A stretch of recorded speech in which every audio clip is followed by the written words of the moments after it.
الإمام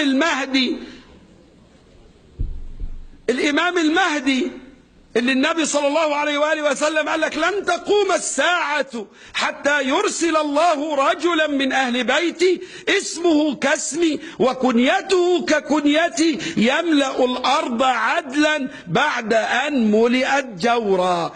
هذا الرجل الذي سيقودنا أول ما هيقول أنا ابن فاطمة يبقى شيعي على طول. أول ما هيقول أنا ابن فاطمة شيعي وابن علي شيعي، ويا سلام لو لفله عمة سودة زي العمم السودة اللي قاعدة دي يبقى كان شيعي ونص والثلاث ارباع. ولو قال علي بن أبي طالب هو الخليفة المعين يبقى رفض خبيث. يا سلام العز بالله ليه؟ هم هيقولوا ما بيقولوه، هم قابلين علي جاي على المهدي، ده هم مش قابلين علي نفسه. علي نفسه غير مقبول يا جماعة. علي نفسه اللي هو رأس القضية. زي كان بزعل من الشيعة لما يقعدوا يولولوا على الحسين. يا سيدي الحسين ضحية الإطاحة بعلي.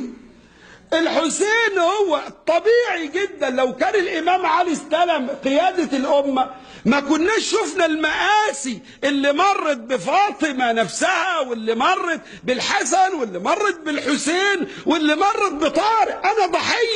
أنا ضحية الإطاحة بعلي.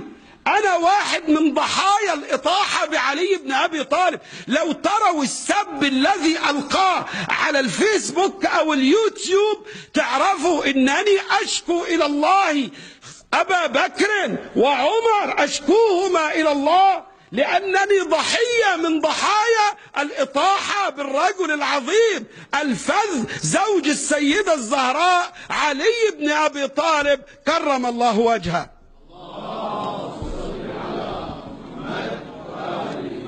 كلكم ضحايا، كلكم، لست أنا وحدي، كلكم ضحايا. الحرب في اليمن اليوم واحدة من ضحايا الإطاحة بالإمام علي.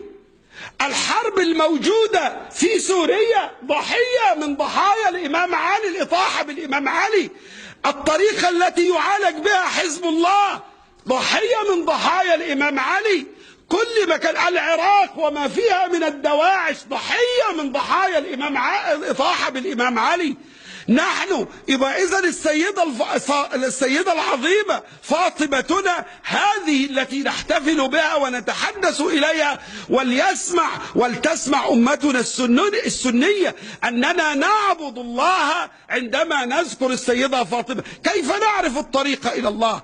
الله جعل معرفة الصراط المستقيم بأشخاص وليس بتعريف. قال اهدنا الصراط المستقيم صراط الذين من هم المنعم عليهم.